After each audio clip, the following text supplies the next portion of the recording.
The doom took Valyria in minutes, but the rest of Essos wasn't so lucky. Out of the east swarmed the Dothraki, and there were no dragons to push them back.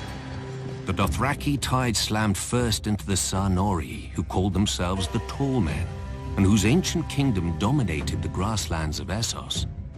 The Tall Men at first scorned the horselords as uncivilized barbarians, which they were. But Khal Mengo had united all of them into one Khalasar with one aim: to trample the world beneath their hooves and take other peoples as their herd. One by one, the cities of the Tall Men were overwhelmed.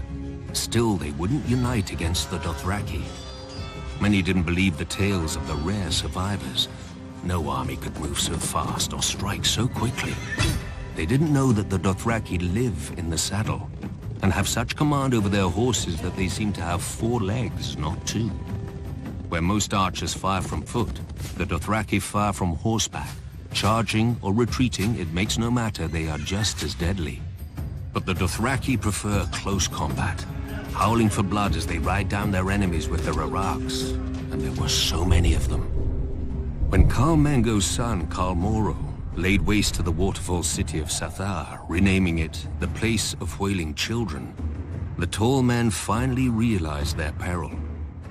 Led by a High King, they assembled a great army to break the Khals once and for all, and met the Dothraki on what would ever after be known as the Field of Crows. The 4 Khals commanded almost 80,000 horsemen between them. The Tall Men had 100,000 foot soldiers, 10,000 armored riders, 10,000 light horsemen, and 6,000 scythed chariots. As battle was joined, the earth-shattering advance of the Tall Men's chariots smashed through the center of the Dothraki horde, the spinning blades on their wheels slicing through the legs of the Dothraki horses. When one Khal went down before them, cut to pieces and trampled, his Khalasar broke and fled. The chariots thundered after the fleeing horsemen, and the High King and his armored riders plunged in after them, followed by their foot soldiers waving their spears and screaming in victory. But it was a trap. The Dothraki were not fleeing, as the Tall Men realized when the horselords suddenly turned their horses and unleashed a storm of arrows. 2 more Khalasars swept down on the Tall Men's flanks, but another attacked them from the rear, cutting off their retreat. Completely encircled, the High King and his mighty hosts were destroyed. The Tall Men had stood for thousands of years. Now the crows feasted on their corpses, as the Dothraki squabbled over their valuables.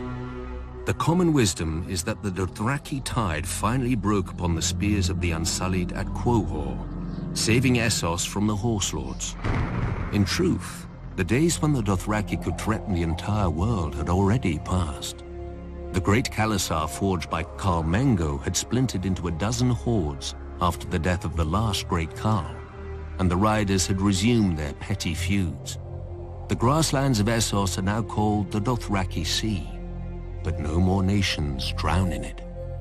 Still, the Dothraki priestesses, the Dosh Khaleen, prophesied that one day the Dothraki will gather at Vaes Dothrak, their holy capital, and unite once more under the greatest Khal of them all, the stallion who mounts the world.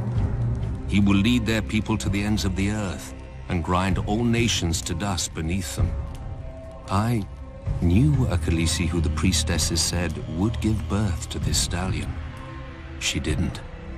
No doubt the Dosh Khaleen had made the same prophecy before and will again. World conquest is an alluring dream, but few who dream it ever wake to its reality. Yet could the Dothraki, united behind one great leader, conquer the world? When I first came to Essos, I laughed at the idea.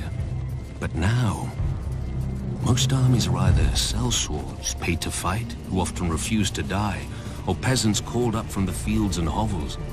How long would those armies stand against the charge of 100,000 screamers howling for blood?